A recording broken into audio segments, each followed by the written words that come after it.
청와대가 이낙연 국무총리 후보자 등 새 정부 공직 후보자들의 위장 전입 논란이 계속되자 사과했습니다. 문재인 정부도 현실적인 제약 안에서 인사를 할 수밖에 없었다면서 양해를 구했는데요. 청와대 연결해 자세한 내용 알아보겠습니다. 강은나래 기자.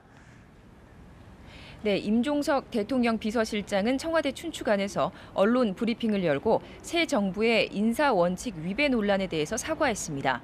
이낙연 국무총리 후보자를 비롯해서 공직 후보자 3명이 문 대통령이 앞서 천명한 5대 인사 원칙에 위배되는 것으로 나타나면서 정치권에서 논란이 증폭된 데 따른 겁니다.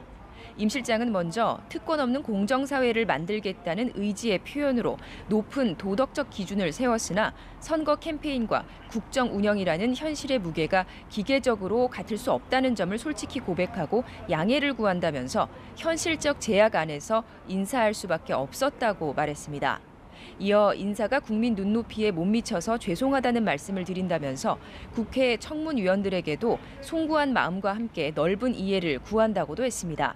또 5대 인사 원칙 취지에 훼손되지 않도록 검증 노력을 하겠다면서 더 스스로 경계하는 마음으로 더 널리 좋은 인재를 구하려고 노력할 것이라고 강조했습니다. 문 대통령은 후보 시절 병역 면탈과 부동산 투기, 세금 탈루, 위장 전입, 논문 표절 등 5대 비리와 관련해서는 고위공직에 원천 배제하겠다는 입장을 밝힌 바 있습니다. 네, 그리고 문재인 대통령은 오늘 박근혜 전 대통령이 임명한 장관들과 만나 오찬 회동을 했죠. 네, 그렇습니다. 문재인 대통령은 오늘 청와대에서 국무위원들과 간담회 형식의 오찬 회동을 가졌습니다. 현재 공석인 법무부와 문화부 장관 외에 국무위원 16명이 모두 참석했고 장관급인 임종용 금융위원장과 정재찬 공정거래위원장도 자리했습니다. 회동은 예정된 시간을 30분 넘겨서 1시간 반 정도 진행됐고 시종일관 진지한 분위기였다고 청와대 측은 설명했습니다. 문 대통령은 이 자리에서 국무위원들에게 어려운 시기에 국정 안정에 고생해 준 것에 감사를 표하고자 자리를 마련했다고 말했습니다.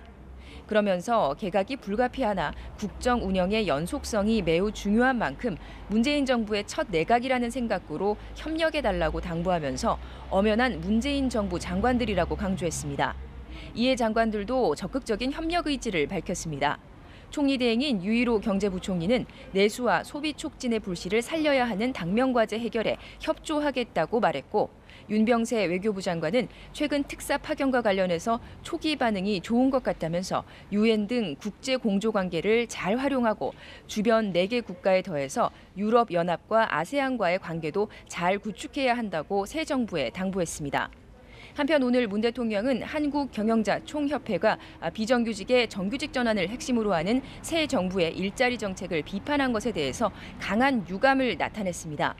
문 대통령은 박수현 청와대 대변인을 통해 경총이 정부, 노동계와 함께 일자리 문제를 책임져야 할 분명한 축이고 당사자인데 성찰이나 반성 없이 잘못된 내용으로 갈등을 일으킬 수 있는 발언을 하고 있어 굉장히 염려된다고 밝혔습니다. 지금까지 청와대에서 전해드렸습니다.